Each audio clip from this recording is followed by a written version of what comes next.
Welcome to the High at 9 News Hour, where you will hear from cannabis industry experts and professionals from around the country talk about important topics while shining light on global issues and discussing cannabis as it relates to politics, regulation and reform, data and technology, science, research and medicine, family and parenting, art, celebrities and entertainment, fitness, sports, mental health and wellness, and plant-based medicines and entheogenics. Together, we are building a stronger community, fighting the stigma and creating change. With your hosts, Jason Beck and Rico Lamitte, joined by special industry expert correspondents from around the country, and daily antics brought to you by Cannabis. Coming to you live every Monday through Friday at 9 a.m. Pacific Time and high noon on the East Coast. And thank you all for getting high at 9 with us.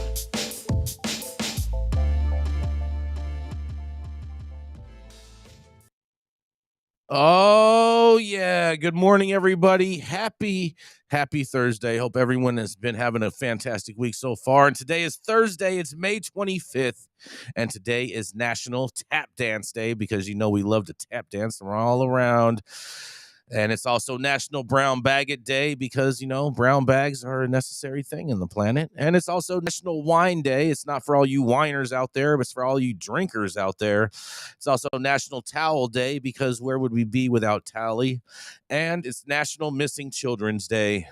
Greek Pride Day. Shout out to the Greeks because they definitely know how to throw a party. And it's World Thyroid Day and International Plastic Free Day.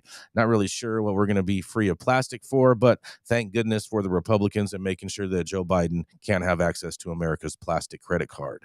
But nonetheless, thank you all for joining us and getting high at 9 with us. It's also high noon on the East Coast. And please remember to like, share, and subscribe to us on all social media platforms. Use that fancy little QR code right there in the top hand corner of your screen to find out where we live on the internet. And we're live every Monday through Friday on YouTube and audio only on Clubhouse.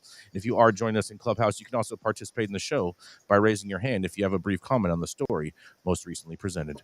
But coming up first, we have the dope dad himself. That's right, it's Rico Lamitte, the man who has flip-flopped more than dead fish. That's right, it's Rico Lamitte, the dope dad himself. What do you have this morning, Rico? So what you're saying is I don't flip-flop at all because dead fish don't flip or flop, right? They do. Well, when they're dying, they do. Yes, when they're dying. Yes. You said dead. Yes. Dead and whatever. dying. They're dying fish, Rico. Okay, if you say so. How's my mic? I mean, is my mic registering? I'm not hearing my mic. You're all good. Keep it rolling. Okay, let's do it. All right, so birthday boy. My story today is about America. Good old America's back at it again. We've been the most influential nation on earth going back, I don't know, about 80 years now. And of course, the tenets of America that America was built upon are what makes us the most desirable place to be. The whole American dream thing and the promise that if you work hard enough to and follow the rules, that you can pretty much be as successful as you want to be here, regardless of your upbringing or your family's generational wealth or misfortunes. You too can one day rise to the top. You can even become president and lead this great nation into more greatness if you keep on the straight and narrow. There's no better example of that than our 45th president. And this is why so many folks exiled from their own war-torn and environmentally dystopian countries whose misfortunes definitely had nothing to do with any direct or indirect American meddling or blowback from failed coups, pollution, or propaganda. It's why those folks are piling up at our borders now. They want to cash in on the promise that we'd let them in to lay down, close their eyes, and, you know, get in on some of that good old American dreaming they've heard so much good things about. It all starts with the First Amendment. The First Amendment to the U.S. Constitution says everyone in the United States has the right to practice his or her own religion, or no religion at all. Religious freedom is by far one of the most sacred tenets of what makes America, America. And I'd say freedom of religion is nowhere near the most American practice of all. I'd say that's hypocrisy. And in an effort to bolster its place in world history as the most hypocritical nation in the history of Earth, the The U.S. State Department yesterday released its annual report to Congress on international religious freedom issues. It's a pretty interesting read, and I highly recommend it. Checking it out through the link on the article there. A portion of the report examined the relationship between cannabis laws in other countries and how they either respect or violate the rights of certain believers to practice their faiths. The 2022 edition have revealed some countries actually increased tolerance for cannabis-friendly religious groups, saying that they've been encouraged to by reform efforts to legalize or decriminalize, like Rastafarians, whose spiritual leaders traditionally incorporate cannabis into their practices with the plant. Take St. Lucia, for example, where religious organizations say their government actively engaged them on cannabis issues. And per the article, while certain groups in other countries continue to fight for ending prohibition, a policy that they say infringes on their own religious rights, the trend in 2022 was more positive than past years for those who consume as part of the spiritual tradition. In addition to St. Lucia, the report went on to list a number of nations who had reported progress on the issue that included, in alphabetical order, Antigua, Barbuda, Bahamas, Dominica, Ethiopia, Guyana, Jamaica, Malawi, Mauritius, St. Kitts and Nevis, St. Vincent and the Grenadine, Seychelles, I don't know how to pronounce that one, Sierra Leone, and Trinidad and Tobago. The report says that this about softening global cannabis law. The law also provides a pathway for removing prior marijuana convictions from a person's criminal record, including those using marijuana for religious rituals, and it allows individuals to cultivate plants for personal use. Just promoting, actually, these practices. But notably, the report left out any detail about America's own ongoing federal criminalization of cannabis and its effects domestically on the rights of religious groups. The section on the U.S. read like this. The State Department report again does not discuss domestic cannabis policy or its discriminatory effects on marijuana consumers, even as U.S. courts have continually rejected cases arguing that religious exceptions should be made to the country's cannabis criminalization laws that result in hundreds of thousands of arrests every year. It's nothing to see here, folks. I mean, I consider myself a patriot, lover of freedom, and probably side with the majority of ideologies that went into the writing of the Constitution. But I'm also not afraid to call out the hypocrisy that a document so sacred to so many people about freedom was written by a bunch of slave-owning white men. So I guess my question is this: if the marketing of American freedom and promotion of the First Amendment is so important to our global image, our ability to inspire and influence people all over the world, why even fund or publicly release the findings of a report like this? Maybe y'all can help me out with the logic here, because I sure can't call it. I'm Rico Lamitte, the dopest dad on the street. What do y'all think about this, Jason? Good report, bad report? Why even release it, man? I mean, they got to do something. They got to say something. I guess this is the easiest way for them to basically say nothing while saying something.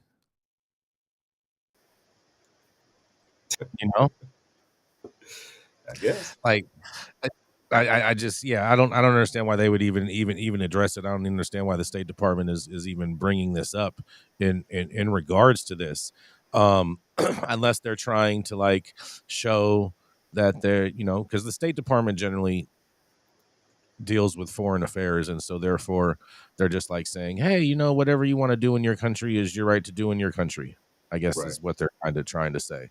And I guess I'm not mad at that position. And at the same time too, I don't expect the State Department to be like some saving grace. It's like, hey, we should be legalizing marijuana in America right now. So that's just my thought. No, and why even promote anything like this? Oh yeah, we're seeing it's all good. Look at us. Not in my backyard. Mm-hmm. Not in my backyard.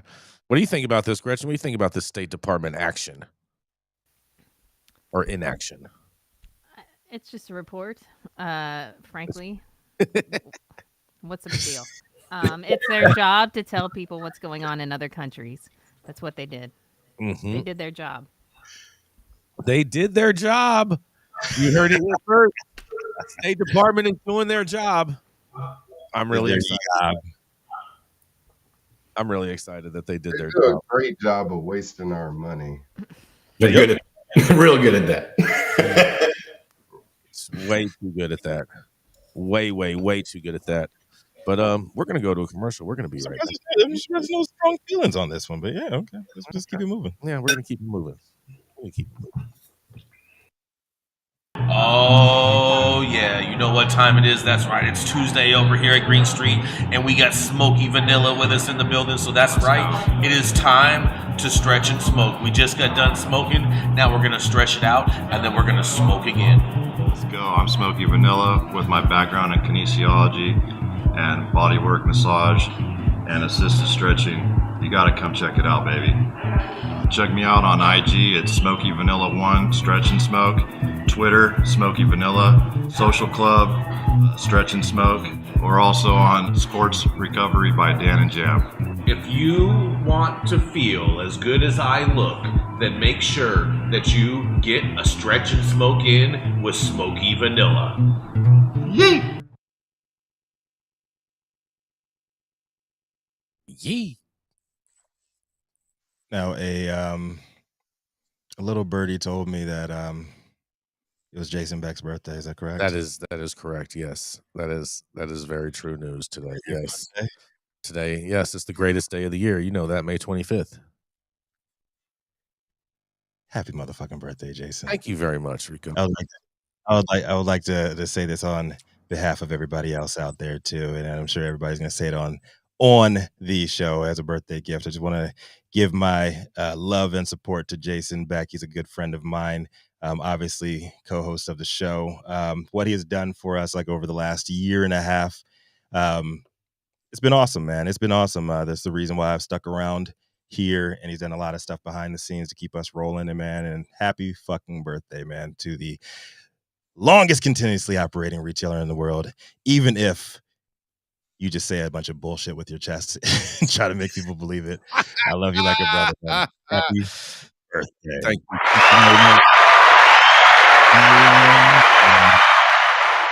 That's right. Now read your damn story. That's right. Now, Rico, just because everyone is always asking how old I am, and so I am the same age as the number of the greatest president in American history. I'll let you figure that out for yourself. But you're not an infant. That was good. Today, my headline, I think you guys, is very, very interesting. But at the same time, for anyone familiar with the California space, is not unfamiliar with this. My story is more than 90% of California pot farms are infected with a severe pathogen. That's right. An infectious pathogen inside California pot farms is attacking cannabis plants and growing invisibly for months, only to spoil a crop just as a farmer is ready to harvest. Scientists believe that it is in nearly every pot farm in the state and could be causing billions of dollars in damage to the national cannabis economy. Interesting how they frame that, because they must know too that California supplies 90% of the world's cannabis. Interesting. Hop latent viroid, or HLVD, shrivels pot plants and reduce how much weight they produce by as much as 30%. It also destroys the amount of THC, pot's most common active compound that a plant produces, greatly reducing the value of affected plants. HLVD was first identified at a California pot farm back in 2019, and it's now infected at least 90% of California's cannabis grows, according to a 2021 estimate. It's spreading globally, and in recent scientific paper declared the pathogen was, in quotes, the biggest concern for cannabis growers worldwide. But one Bay Area startup has a new tool they think will help stop the pathogen spread in its tracks. Oakland's Purple City Labs released a new HLVD test earlier this year that can be conducted on site and deliver results to pot farmers in just a few hours. That's much faster than the current methods for finding HLVD infections, which are predominantly done by farmers mailing samples to labs and waiting days or even weeks to get a result.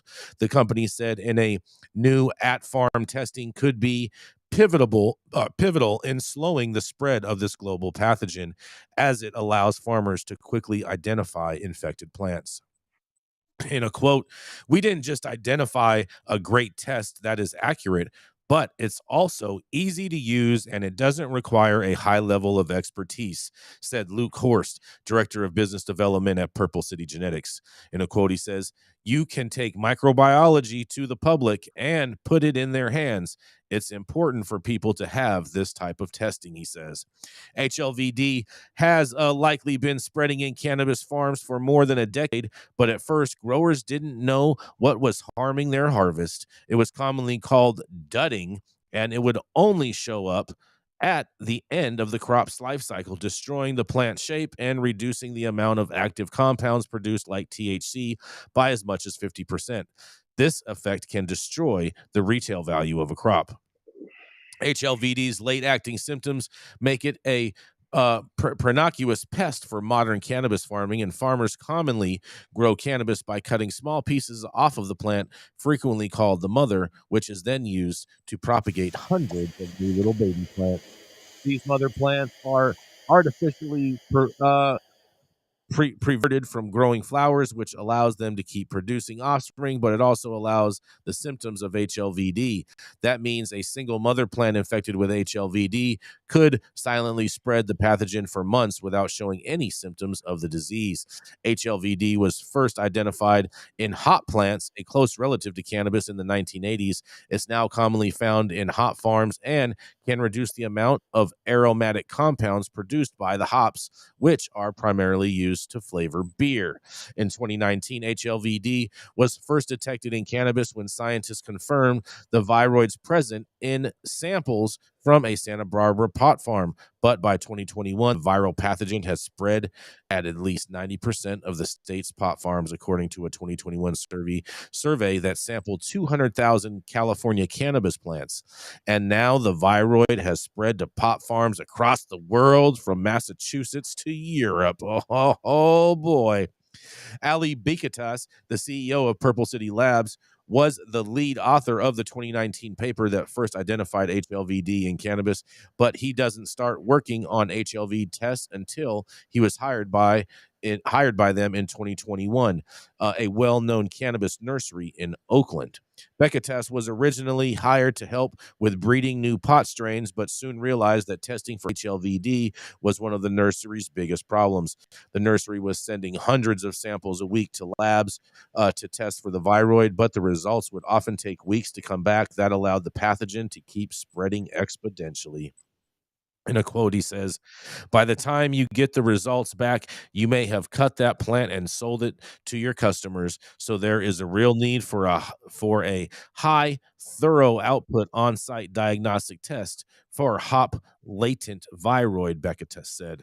Bekatis, who has a PhD in microbial ecology from UC Berkeley, immediately thought of a testing method called LAMP, LAMP, that he worked on as a student and that had become hugely popular during the COVID-19 pandemic. Unlike PCR tests, which require specialized lab equipment and expert technicians, LAMP technology uses cheap equipment and can be accurately operated by almost anyone. LAMP's technology made COVID testing even easier during the pandemic, so Bekatos thought it could also work on this new viral threat to cannabis. Working at the nearby Oakland Genomics Center, Bekatis developed a simple LAMP test for the HLVD that allowed the nursery to quickly test thousands of plants and get results in just a few hours. Bekatis said before long, other farms in the industry started asking if they could use the test. And in a quote, he says, "We didn't develop a product to sell it. We made it to use in the nursery. But it was just perfect for this particular problem," Bekatis said. He also says, "We weren't even advertising it, but people would hear about it and they would just start asking us if they could use it also." The company is now selling the technology for $10 a test and is starting to sell worldwide. Becketis said he was recently on a business trip to Spain to demonstrate the new product, and they found a plant with HLVD on their first test. Not a surprise, you guys. And in his final quote, he says, they had something off the shelf, just a random cannabis sample from their fridge. So we tested it and it was positive. They assumed it was going to be clean because it was in Spain, but we tested it twice and both times it came back positive, Becketis said.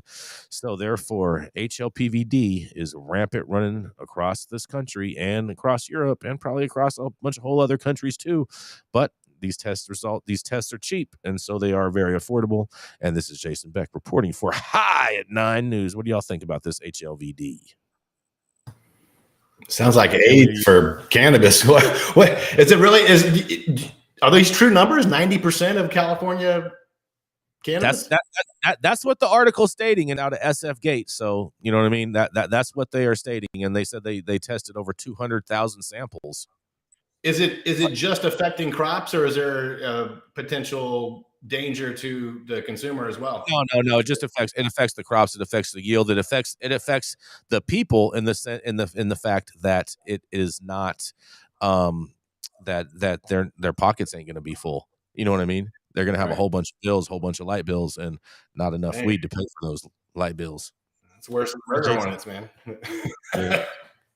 Jason, there was an expert that spoke out on this, and he said that supposing we hit like the body of the plants with a tremendous, whether it's ultraviolet or just very powerful light, and I think they said that it hasn't been checked out yet, but they're going to test it.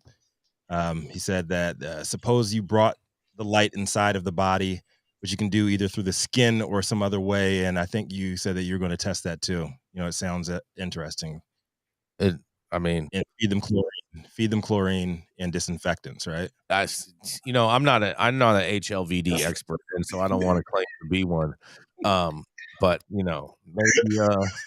who knows? Those are the words of Donald Trump. Who knows? Who knows? You never know. COVID.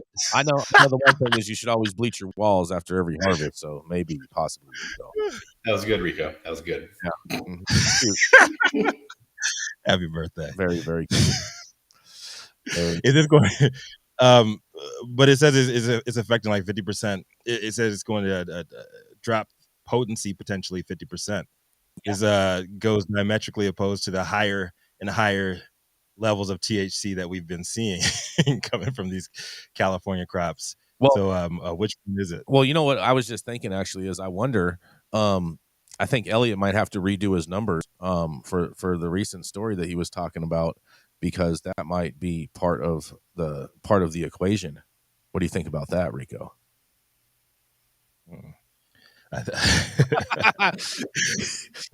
Just play LVD.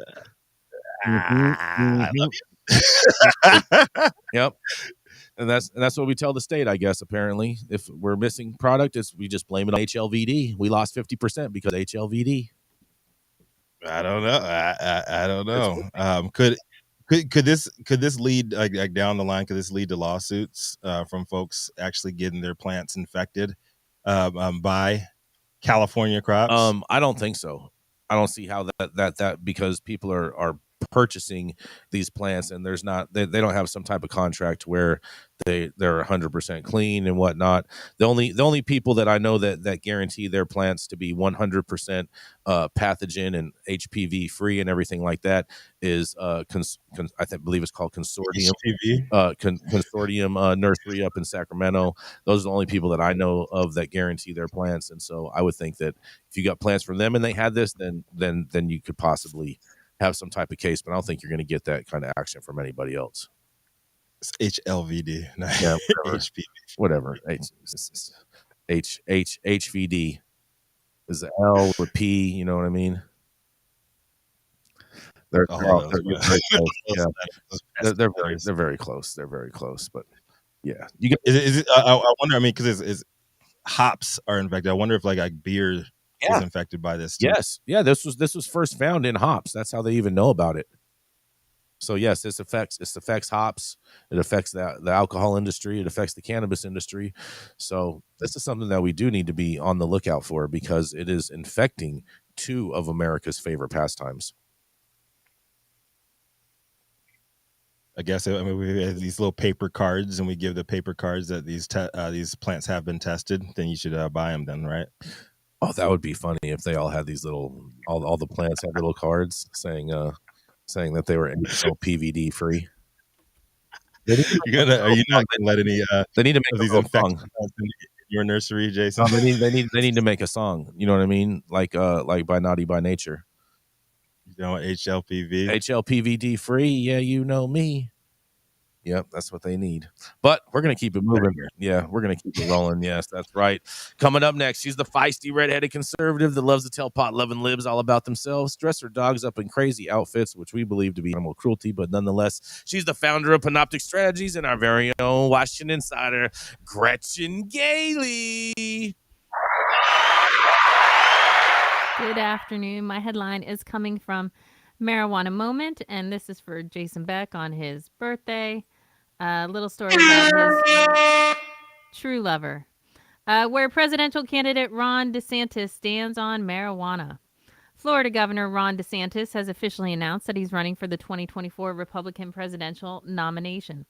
The candidate's marijuana policy record is fairly mixed. While he opposes cannabis legalization, he supported several pieces of reform legislation during his time in Congress and has taken steps to build on Florida's medical marijuana program as governor. As a general theme, DeSantis seems to support the right of states to set their own cannabis policies, even if he personally draws a line at medical marijuana and finds the plant smell to be, quote, putrid. I'm going to jump around a lot in this story, so bear with me.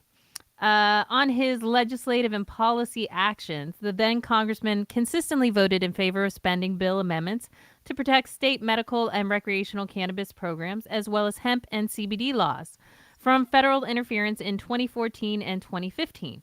However, he voted against a 2014 proposal to prohibit federal funds from being used to penalize banks that work with state legal marijuana businesses, and he also repeatedly opposed legislation to allow doctors at the U.S. Department of Veterans Affairs to recommend medical cannabis to patients. In 2013, DeSantis supported an amendment to allow institutions of higher education to grow or cultivate industrial hemp for the purpose of agricultural or academic research. When it comes to his time as governor, one of his most significant cannabis actions that he took was to eliminate the ban on smokable marijuana products for medical cannabis patients shortly after he took office in 2019. If you want to hear what the man is actually coming out of his mouth, from some previous quotes in social media, DeSantis took steps to implement medical marijuana legalization per the will of the voters, but he opposes broader legalization, and he told WJHG in 2019 that the reform will not be enacted while I'm governor. He said, I mean, look at what this is introduced with teenagers and young people. I think it has a really detrimental effect to their well-being and their maturity. I'm going to implement the will of the voters. They passed medical marijuana overwhelmingly, and my view is if we have a process in Florida when that happens, then we shouldn't play games with it. We should just simply implement it. Now, I'm not somebody that thinks having recreational marijuana for young people is good. I think that will make it more difficult for people to succeed. And I think parents right now, it's very difficult to raise children in the modern technological environment. You've got so many different distractions. To throw marijuana into it and make it more prevalent, I think would make it harder for parents.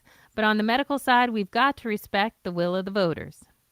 In 2022, DeSantis also said that he wants lawmakers to pass legislation that would increase the fees for medical cannabis businesses' licenses, saying, these are very valuable licenses, and he'd charge them an arm and a leg because everybody wants these licenses. Also in 2022, the governor complained that he thinks marijuana smells so putrid, adding that he believes jurisdictions that have moved to legalize cannabis have ended up regretting it. But I cannot believe the pungent odor that you would see in some of these places, and I don't want to see that here. I want people to be able to breathe freely. He said that governors can't just do that, referring to using executive authority to legalize marijuana. However, he said personally doesn't believe in incarcerating people over cannabis. In 2021, He said that cannabis that's available today contains a lot of really bad things. It's not necessarily what you would have had 30 years ago when someone's in college and that they're doing something. You have some really, really bad stuff in there. So I think having the ability to identify that, I think that's safety. And quite frankly, when you get into some of that stuff, it's not medicinal at that point for sure. He likened Florida's medical marijuana program as a cartel at one point in 2019, expressing skepticism about the law's vertical integration requirement for licensees to control their products from seed to sale. However, he later walked those comments back, reiterating that there was overwhelming support for the medical cannabis initiative that the voters approved in 2016 and said, "We've just got to enact a statute that is going to pass constitutional muster." Some of the things that I criticized, the way they did the organization, as a free market guy, that wasn't necessarily something I liked. You probably can do a lot of different approaches and it'd still be constitutional. Asked about a proposal to cap THC content in cannabis products in 2021, DeSantis said that he did not endorse that, and it's something that I'm not pushing. You can go on to read about Flip-Flop Meatball Ron here. He seems to just be going back and forth, left and right on cannabis, and he's just as eloquent as our past president, Trump. So if you're looking for a Republican and their stance on cannabis, I would say Trump and Meatball Ron are in the same boat. They have no idea what they're talking about, but they'll do whatever they can to placate voters at the time. This is Gretchen for Hyatt 9 News. Yeah, I agree with you Oh wholeheartedly. boy, you guys are so funny. I mean, you said it, Gretchen. Patients in Florida would not have smokable flower if it was not for Governor DeSantis. Also, too, I think Governor DeSantis should stick to just being a governor in Florida until his time comes up after Trump's next term, in all reality. But I understand why he's running. But I do find it funny that he did make a campaign pledge back in the day to say that he was not going to run for president if Trump was running. So I do find him already being a flip-flopper like some other people up here. Yeah, well, yeah.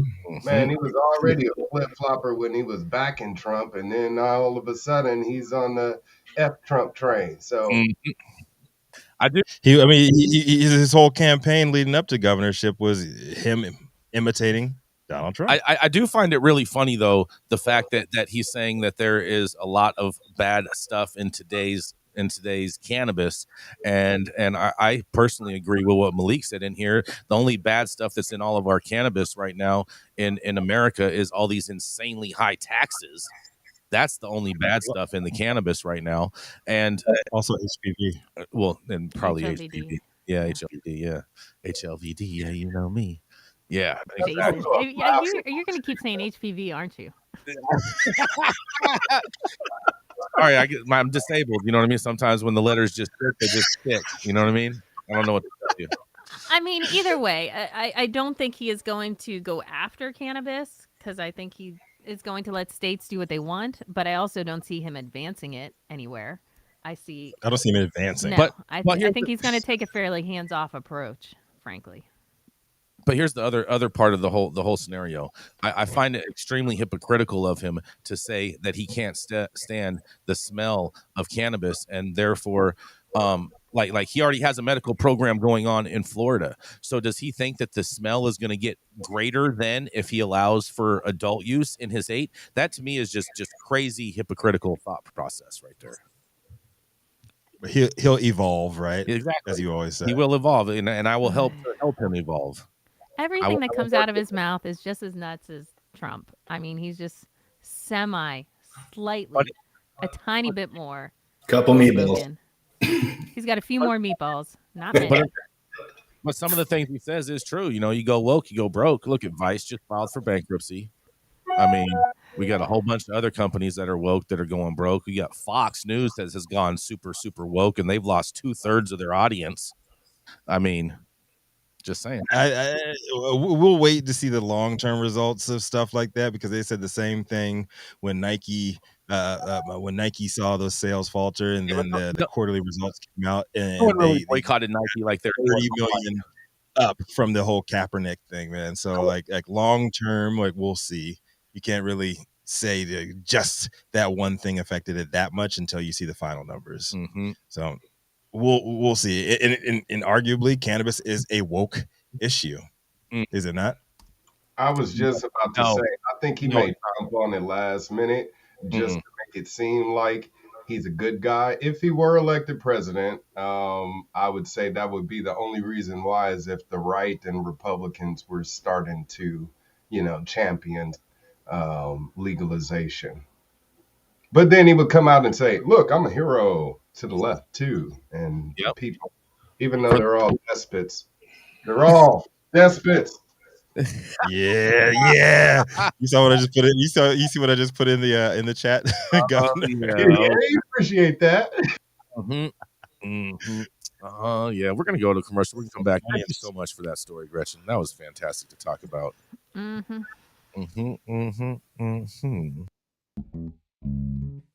Keeping up to date on the evolving policies of relevant state, local, and federal governments is key to success. When the future of your business is at stake, you need representation as dedicated as you are. With a maze of laws and regulations surrounding cannabis, hemp, and psychedelics, knowing where to begin can be a challenge. Good Thing the Law offices of Omar Figueroa features a skilled, highly focused team ready to guide you through it all. They're accepting new clients in California and New York. So make sure you check them out at info@omarfigueroa.com.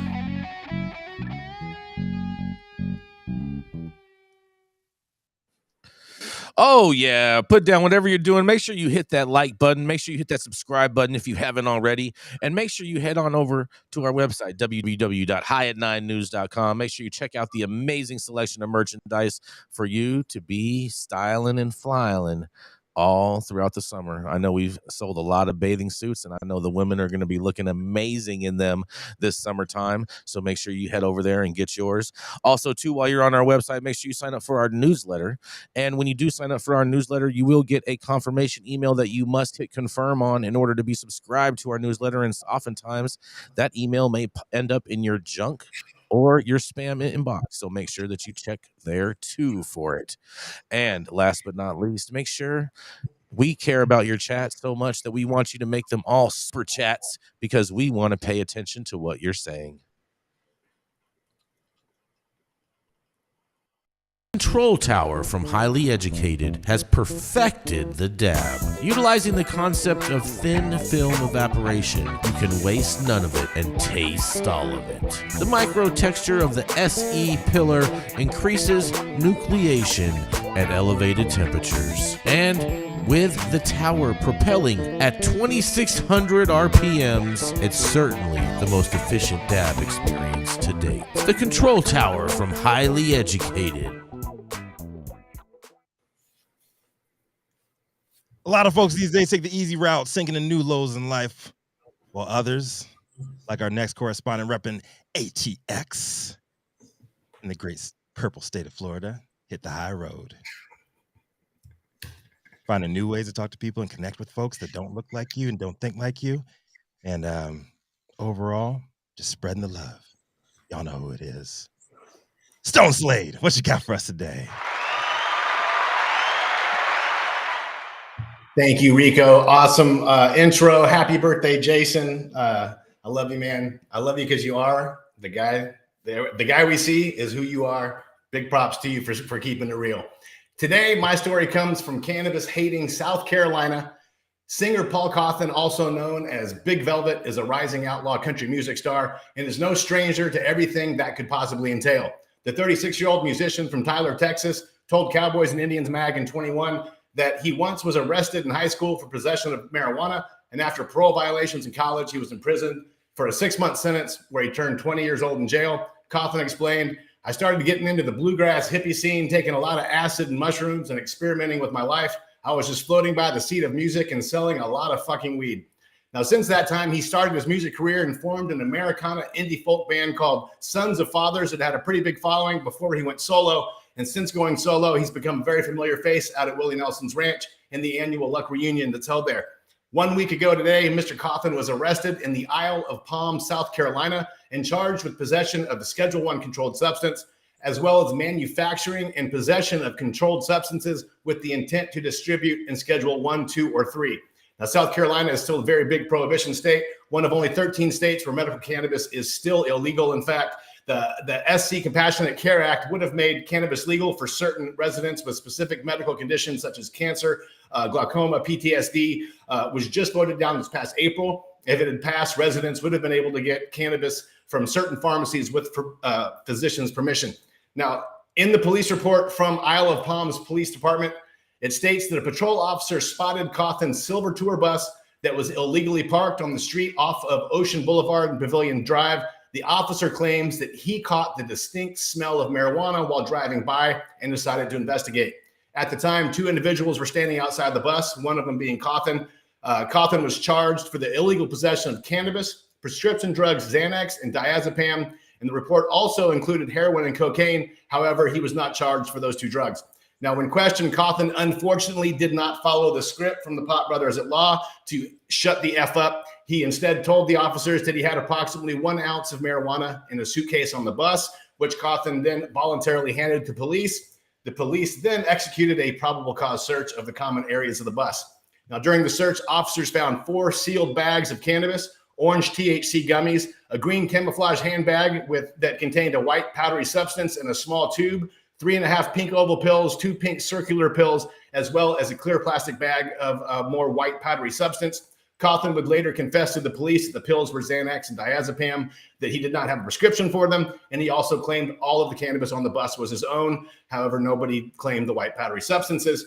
Cawthon's publicist, Mary Moy, told Saving Country Music that the Schedule I substance was cannabis, and on an Instagram post, Paul posted, said, "I was arrested last week on tour in South Carolina for marijuana possession. I want to clear up some of what's being said. I'm not a drug dealer. I don't manufacture drugs. The legal process will play out, and my story will be told, hell or high water." Now, the gross weight of all the cannabis found on the bus, including the THC gummies, was just under 4 ounces. And Sergeant Matt Soren of the Island Palms Police told Saving Country Music that the weight of the marijuana is why Cawthon was charged with manufacturing and possession of a controlled substance with the intent to distribute. The separate possession charge was for the illegal prescription pills. Cawthon posted a $27,275 bail, $2,275 for the possession charge, and $25,000 for the manufacturing and distribution charges. He was just released the next day, May 18th. Now, as a result of the arrest, Cawthon had to cancel shows May 19th in Knoxville, Tennessee, and May 20th. And also in Tennessee, his next show is scheduled on June 2nd in Paso Robles, California. I probably butchered that. Cawthon, who has a very smooth Johnny Cash-esque voice, has released 4 solo albums since 2016. Room 41 in 2018 features his most famous song, the catchy Cocaine Country Dancing. Now, I've met Paul a couple times out at Willie's place. He's one of the nicest guys you could meet. I have a really hard time believing that heroin was found on the bus and that there was any intent to distribute anything to anyone that wasn't on that bus, which I believe is common sense. And I think the officers knew that as well. I'll even go on a limb to say I seriously doubt the officer driving by smelled cannabis, and it was just a lucky guess that led to a probable cause search. I'm Stone Slade, reporting for the High at 9 News Hour.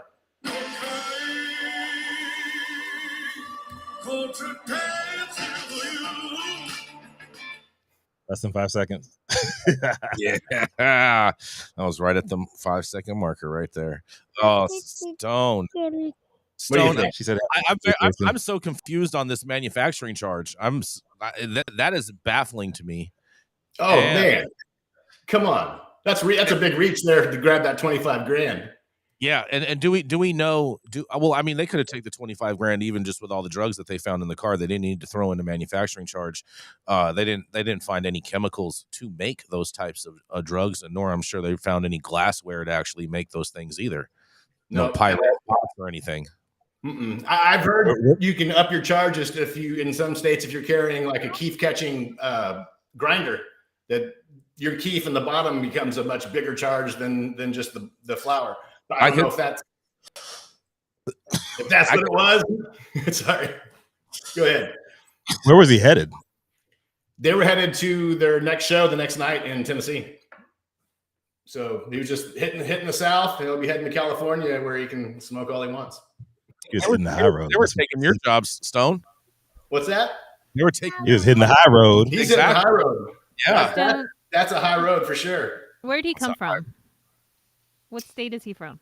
Do you know? He's from Texas. He's from right here. So all that would have been illegal in Texas too, correct? Yep. It would have been, yes. Yeah. It is a little more strict in South Carolina, but not much. I We at mean, least have a lane medical program here. They don't even have that. Soon though, they're on their way. What's that? But there was no fentanyl found on the bus, correct? No fentanyl. They said that the white powdery substance came back as for some kind of a mixture of heroin and cocaine.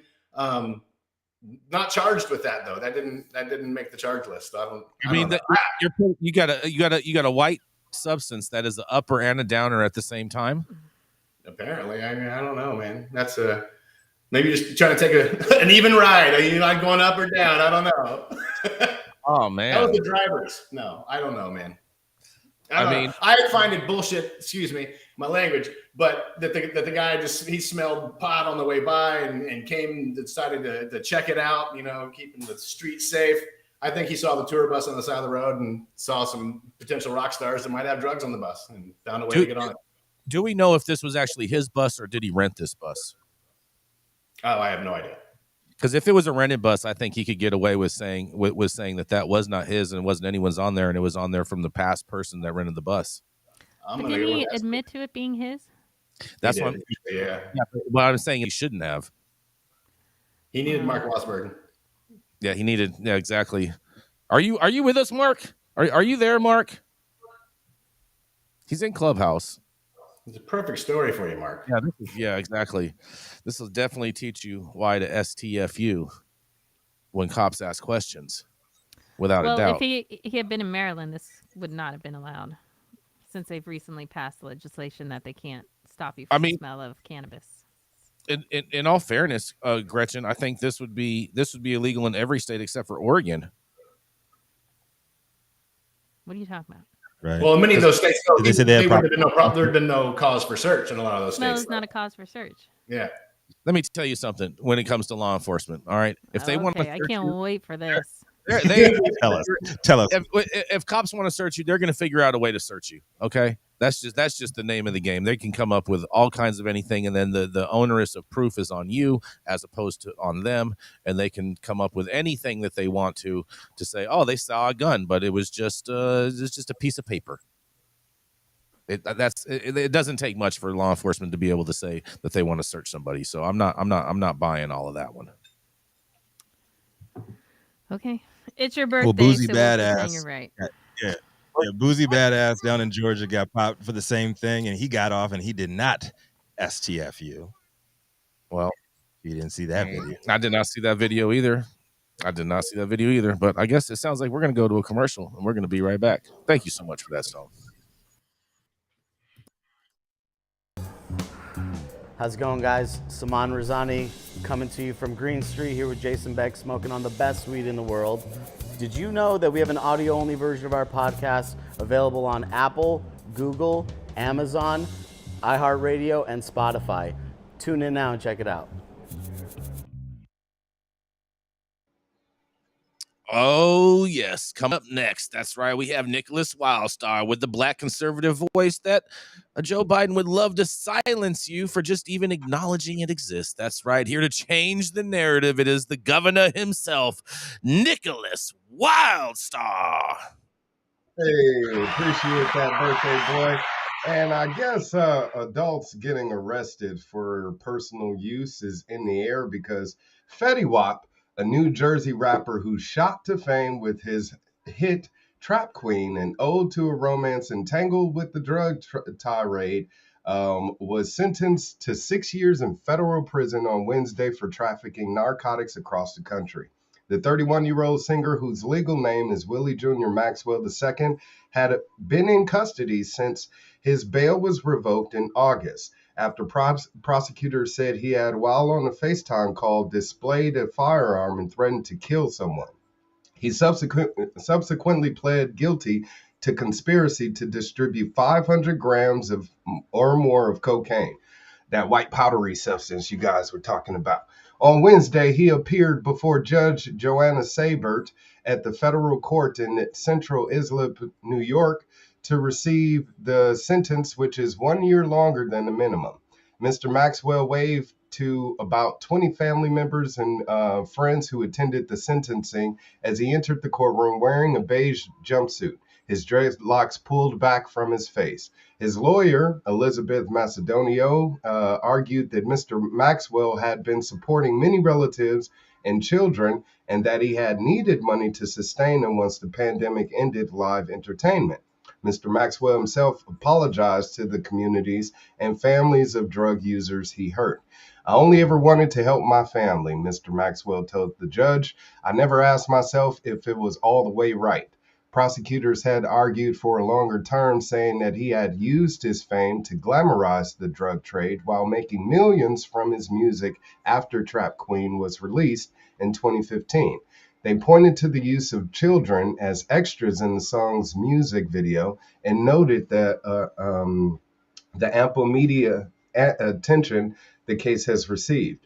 Punk ass Christopher Cafrone, excuse my language, a prosecutor on Wednesday asked the judge to remember the collateral consequences of drug abuse and pointed out that many people suffered during the pandemic, but they didn't turn to peddling poison.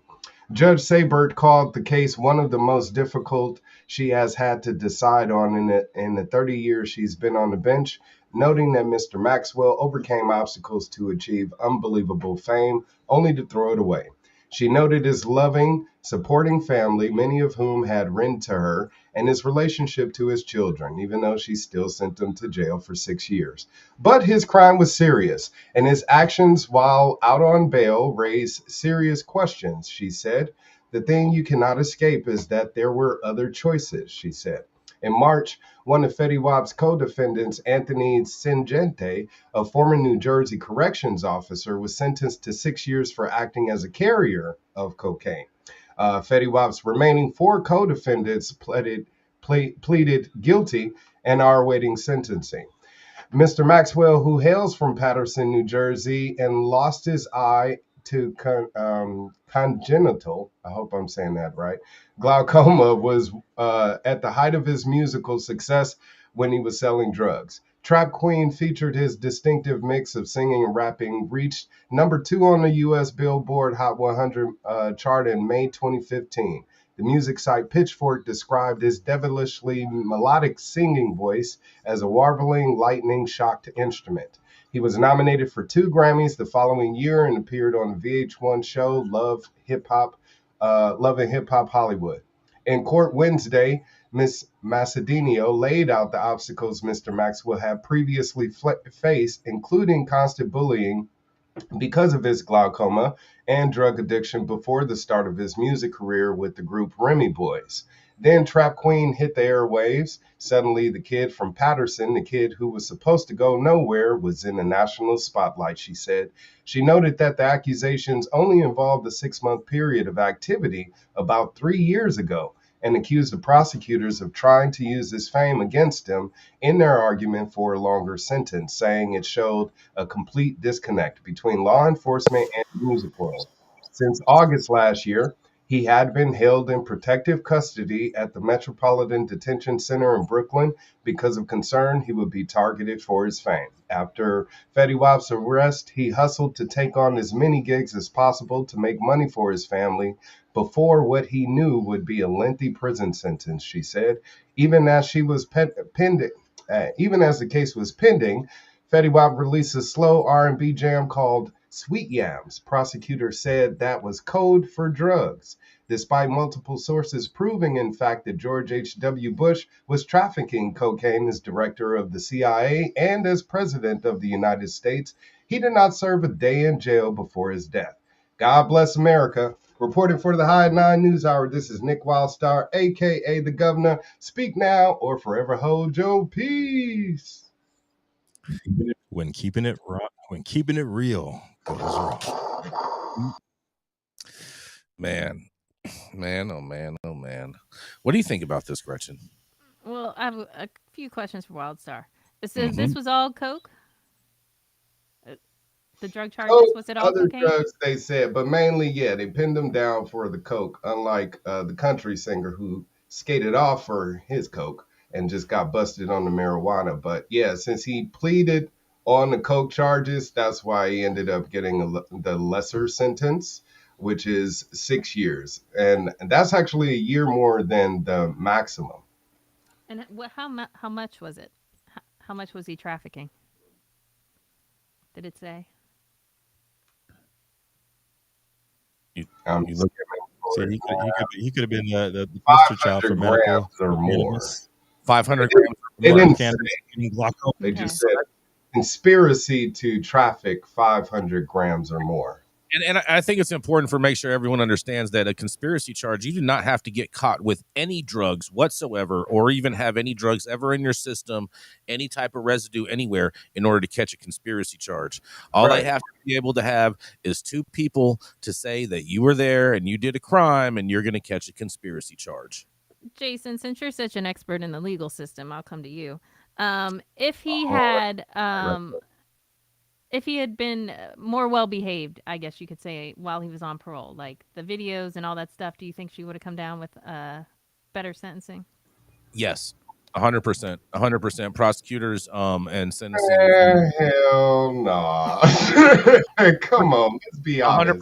100%. That is very, very true. I know of a number of cases of different individuals that were extremely flamboyant in the time that they were got charged with a crime to when they actually went and did time for their crime, that because of the way that they acted and whatnot played a big role in regards to the sentences that were handed out, and actually gave a number of judges and prosecutors the leverage to be able to enhance the charges because of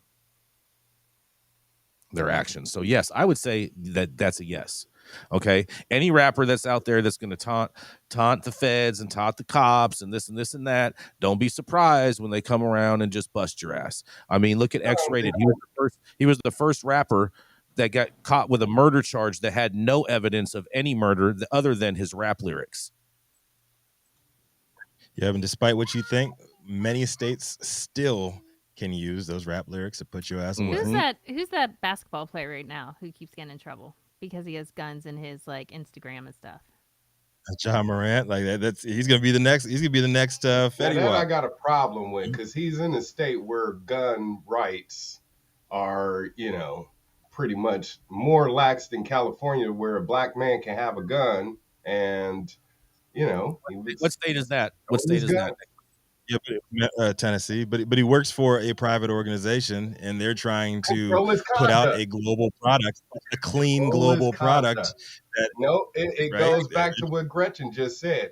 Had the black man had showed and displayed better conduct, and fell in line and did what he was told. Exactly. It's his choice. Then, his choice he wouldn't to have got so many NBA, lashes. Right? Let's just keep it real. Mm-hmm. Listen, I agree with you to a certain point, but when you work for a private organization and they're trying to put out a certain image, and globally, that doesn't jive with the image. I don't see any of the white. What about the white boys, that basketball players? But they never got. They're not in the strip club. They're not in the strip club flashing little pea shooters. Man, I was. He needs a grown-up gun.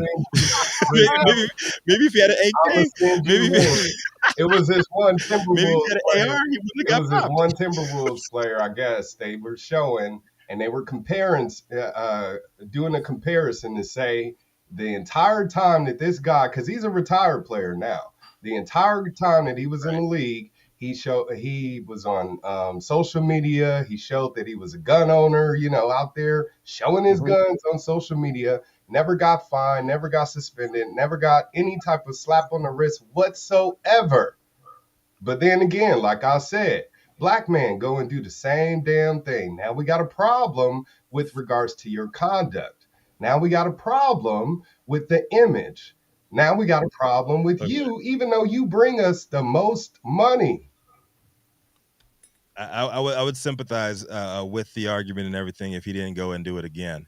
Like, just stay off of Facebook, stay off of Instagram Live if you're gonna be. He's just young and dumb, man. Let's just give him that. He's young and dumb, just like Fetty Wap. Oh yeah, I agree. No, listen. I agree. I agree with. this is the I agree with problem 90% of what culture you're saying, of except for the America. fact that he's You working. have Young and these dumb is young not a men. criminal defense. You have these young. Listen, You're listen. absolutely right. You got to know these people's circumstances. These are young men growing up in the conditions in the social atmosphere where they would be dead by now at that age. But now all of a sudden they come up on millions of dollars and all of this success, no type of mentorship, no type of guidance whatsoever, no type of strong role model to provide to these people as to how they should be conducting themselves. You know what I'm saying? So they go off of what they assume that should look like. And with the case with Fetty Wap, his attorney even pointed that out in court by saying, hey, this was a guy that got rich all of a sudden. He was teased because he lost an eye and all of this stuff. He never was supposed to make it. All of a sudden he did. And then right at the height of his career, the pandemic hit and he has a family to provide for, so the money got to keep coming in somehow. And he did what he was used to doing. He really did. Yep. Listen, man, like with Fetty Wap, you're making all that money. You don't have to do what you're doing. And some people are in that same boat. Like Ja Morant is in a similar boat too. But at the end of the day, in the case of Ja Morant, like you're choosing to work for an organization that has been historically oppressive to and has historically been more heavy-handed with the punishment to black men than white men. He chose to go that path, and he's reaping the consequences of it. Fetty Wap, same exact thing. Like, so what I gotta say, if you're already making money and you have guaranteed income sources, like get off the streets, man. Just get off the streets. Like, they don't have to deal with like, Fetty Wap ain't got to deal with 280E. And nobody showed him how to Right? invest or, buy up the block or anything like that. Shaq ain't out here giving these people, financial advice. As a matter of fact, he got served. You trying to battle babies now? You trying to battle babies? Where's yours at, man? I saw her. Say hi. Hi. Yeah. Oh yeah. It's sort of you know what that means, Jason. It's on your birthday too. We got babies all up on the feed. You got Baby Yoda, babies all over. When's yours You got coming, man? the sweet little baby. When's your baby coming? When's your baby popping out, Jason? All right, wrap it up. With that, thank you all for joining us for yet another episode of High at 9 News. You can catch us weekdays 9 a.m. Pacific, high noon on the East Coast. Big shout out to the super fans showing love, getting their comments projected live on the big screen. If you want to as well, make sure you guys hit us up. We enjoy the support, and we will always show love to you too. To our vetted correspondent team tuning in from all over, bringing us much needed variety of perspective and your respected opinions to the table. Our production team, Cloud Media Partners, House of Fuego, The Vortex, the 91 Club, and all our sponsors helping us keep the lights on, keeping our AV struggles to a minimum. And of course, Jaja Simone holding things down over in Clubhouse. To the haters out there, we love you all the less. Just keep on hating, man. It is fuel to keep us going stronger. And always, Cannabis Sativa L, the reason the High at 9 News team shows up to read these headlines every single day. It has been Thursday, May 25th, 2023. The show's over. You've all been blessed with today's top industry headlines. Hope it was enough for you to put in your pipe and smoke at least until tomorrow. I'm Rico Lamitte, the dopest dad on the street. Please remember when life gives you no place else to turn, you can always turn the fuck up. But today, for the special birthday boy, man, you got the outro, man. What you got for us today, Jason? Come on, man. Oh, I just hope everyone has an amazing day, and hope your day can only be as amazing as mine. Yes. Yes. God bless.